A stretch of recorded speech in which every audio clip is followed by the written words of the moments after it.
बिस्मिल्लाहिर्रहमानिर्रहीम। अस्सलाम वालेकुम। वेलकम टू देसी कुकिंग सीक्रेट यूके। उम्मीद है आप सब खैरियत से होंगे। आज मैं आपके साथ चने के आटे और अलसी की पिन्नी बनाने की रेसिपी शेयर करने जा रही हूँ। ये रेसिपी मैंने पाकिस्तान जब मैं गई थी तो मैंने वहाँ पे रिकॉर्ड की थी।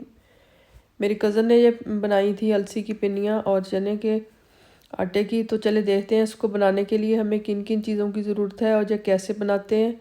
ये बनती बहुत ही मज़े की है और इसमें आटा नहीं डलता, चने का आटा हमने इस्तेमाल किया है। इसके लिए हमने 1 किलो अलसी, इसको भूनकर पीस लिया है। 1 पाव खोपा लेकर इसको बारीक पीस लिया है। और 1.5 किलो हमने लिया है चने का आटा, भुने हुए चने लेकर इनको पीस लिया। और 1 पाव बादाम, इनको भी पीस लिया है। 1 पाव किशमिश, 1 किलो गुड़ या शक्कर इस्तेमाल कर लें। 1 किलो देसी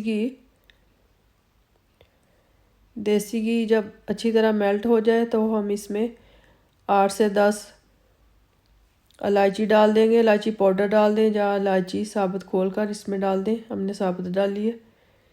8 से 10 इलायची खोलकर इसमें डाल दिए। जब घी अच्छी तरह मेल्ट हो जाए तो इसमें गुड़ या शक्कर डाल देंगे।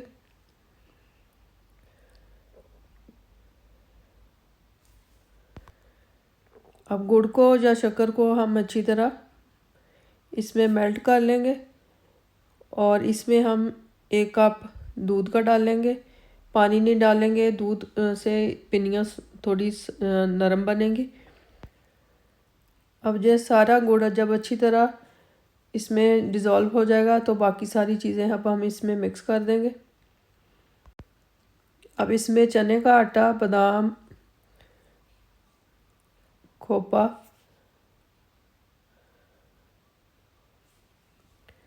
किशमिश, सारी चीज़ें अब हम इसमें शामिल कर देंगे और इसको अच्छी तरह मिक्स कर लेंगे। आंच हमने इसकी चूल्हे की हल्की रखनी है ताकि नीचे से जले नहीं।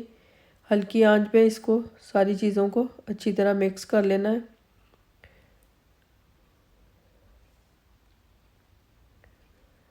चने का आटा, क्योंकि चने हमने भुने हुए लिए थे, वो ऑलरेडी भुना हुआ है, उसको भूनने की ज़रूरत नहीं है। अलसी भी हमने पहले भून ली थी पीसने से पहले, तो अलसी भी भुनी हुई है। अब हमने सिर्फ इन चीज़ों को मिक्स करना है चूल्हे पे रख के।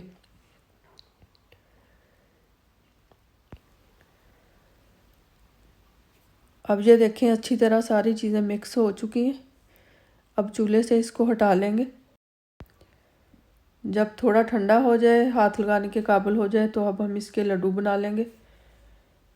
लड्डू आप अपनी मर्ज़ी के बना लें, छोटे या बड़े, जो भी आपने साइज़ रखना हो।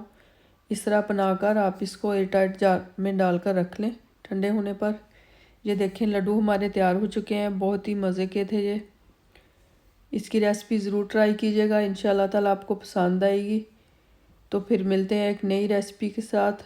तब तक आप सब लोग अपना ख्याल रखें। Thank you for watching. खुदा हाफिज़।